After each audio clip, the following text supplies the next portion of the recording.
কুয়াকাটার blog part 2 নিয়ে চলে আসলাম আপনাদের সাথে শেয়ার করার জন্য। আসসালামু আলাইকুম, সবাই কেমন আছেন? এই যে ভোর 5টায় রেডি হয়ে বের হয়ে দেখি আমাদের একটা বাইক আসে নাই, লেট করছে। তো আমরা সবাই অনেক বেশি টেনশনে ছিলাম যে সূর্য আমরা যাওয়ার আগেই কিনা উঠে যায়, আর এখানে অনেক তাড়াহুড়া করতেছিলাম।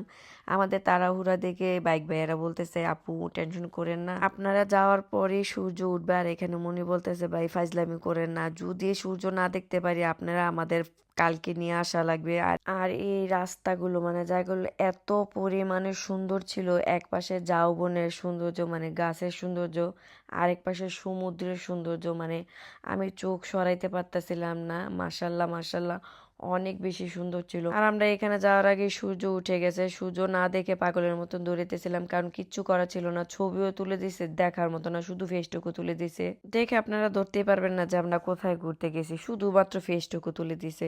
আমরা দেখতে চাইছি ছবি, বলতেছে পরে দেখে না আপু, আগে ছবি তোলেন, ওনাদের টাইম বাঁচানোর জন্য। তো কি আর করার, কিছু করার নেই। আমার দোলনা খাওয়া দেখে মনি বলতেছে আমিও খাবো। আর এখানে ভাইয়াটা পটাইতেছে, একটা জায়গায় চলেন, যদি সুন্দর না হয় টাকা ফেরত। আর এখানে গঙ্গামতির লেক থেকে মানে ওই পারে কাউয়ার চরে যায়, এই জায়গাটা অনেক বেশি সুন্দর ছিল। আর এখানে একটা মজার ব্যাপার হয়ে গেছে, নৌকাওয়ালা ভাই মনিকে বলতেছে আপু আপনার আগে উঠেন আর পরে নামেন। এখানে এত বেশি লোক ছিল, কাউকে বলে না ওরে দিয়ে নাকি কন্ট্রোল হবে, আসলেই কন্ট্রোল হয়েছে নৌকা। আমরা সবাই অনেক বেশি হাসতেছিলাম, বেচারি লজ্জায় পড়ে গেছে। ওই লজ্জাতেই বলতেছে যে আমি যেখানে যাই সেখানেই আমাকে দিয়ে কাজে লাগে, আমি ছাড়া তো হয়ই না। এটা শুনে সবাই আরো বেশি হাসতেছে। আর এইখান থেকে কাওয়ারচরে আসলাম। কাওয়ারচরে এরকম বড় বড় গাছ, মানে মরা গাছগুলো এক এক জায়গা এক এক রকমের সুন্দর ছিল। আসলে কুয়াকাটাটা সুন্দর ছিল। এই যে আরেকটা সেই লাল কাঁকড়া, কি আর বলবো, লাল কাঁকড়াই বলবো না বালু কাঁকড়াই বলবো বুঝতেছি না। একটা কাঁকড়া এনে বলতেছে, এই সেই কাঁকড়া, আস্তে ধরবেন, যদি জোরে ধরেন মারা যেতে পারে, তাহলে আপনারা না ছবি তুলতে পারবেন না ভিডিও করতে পারবেন। এবার কথা মতন আমরাও আসি, একটা কাঁকড়া নিয়ে আস্তে করে ধরে এক একজনে ভিডিও করছি, মানে কাঁকড়ার ভিডিও আর ফেসের ভিডিও আর কি, কিছুই করার নেই। আর এই সেই 3 নদীর মোহনা, যেটা আমাদের এক্সট্রা 200 টাকা করে নিছে। আমি বুঝলাম না ভাই, এক্সট্রা 200 টাকা করে নেওয়ার কি আছে। হ্যাঁ, জায়গাটা অনেক সুন্দর, নিরিবিলি, স্তব্ধ, কিন্তু 200 টাকার মতন কোনো কিছুই নাই, কারণ ওইখান থেকে আসতে মাত্র 2 মিনিট লাগে আমাদের কাছ থেকে। ভাই নতুন হয়তো এই জন্য। তারপর অতিথি পাখি দেখতে গেলাম। ভাই ওরা কিভাবে অতিথি হয়, ওরা তো এখানে থাকে, আমরা না অতিথি পাখি, ওদের দেখতে গেছি। এটা শেষ করে গেলাম ইলিশ মাছ আর বুনা খিচুড়ির এখানে। এখানে নাকি অনেক ধরনের ভর্তাও পাওয়া যায়। ভাই সকালবেলায় সকালে এত এনার্জি ছিল না যে ইলিশ মাছ ভাজা আর ভর্তা খাবো, বুনা খিচুড়ি খাবো।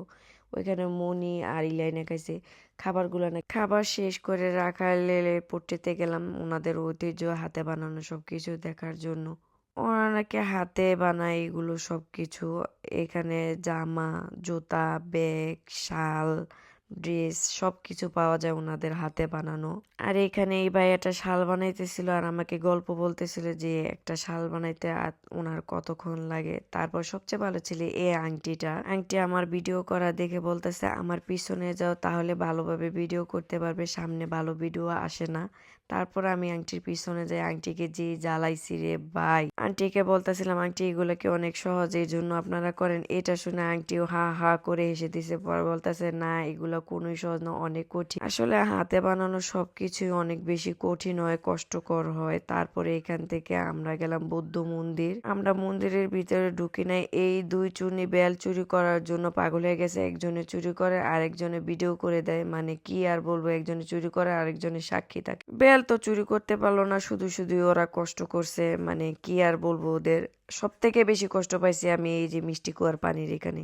আমি সারা সকাল অপেক্ষায় ছিলাম যে আমি মিষ্টি কুয়ার পানি খাবো। সত্যি কথা, আমি অনেক বেশি কষ্ট পাইছি। আমি ভাবছি সত্যি এখানে মিষ্টি কুয়ার পানি পাওয়া যায়। তো এখানে মিষ্টি কুয়ার পানি কেন, জাল কুয়ার পানিও পাওয়া যায় না, কারণ ওইখানে তো কোনো পানিই ছিল না। যাই হোক, কুয়াকাটার ব্লগ কেমন লাগছে জানাবেন। আর কুয়াকাটার ব্লগ পার্ট 3 দেখার জন্য অবশ্যই লাইক কমেন্ট শেয়ার করতে ভুলবেন না। আর নিজে ভালো থাকবেন, অন্যকেও ভালো রাখবেন। আল্লাহ হাফেজ।